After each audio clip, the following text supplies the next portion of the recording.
Ama, muli po ay nag-iiwan po ang iyong abang lingkod, ang Malolos Bible Church, Worldwide Church Planting Ministry nito.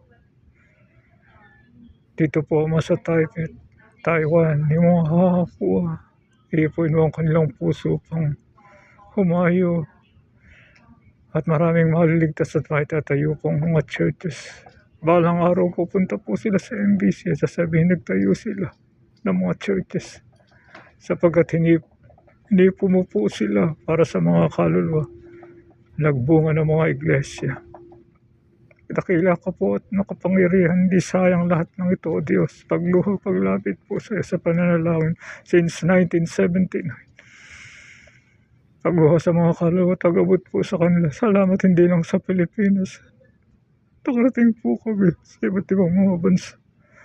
At yung susunod po next generation o pagpapatuloy po nila.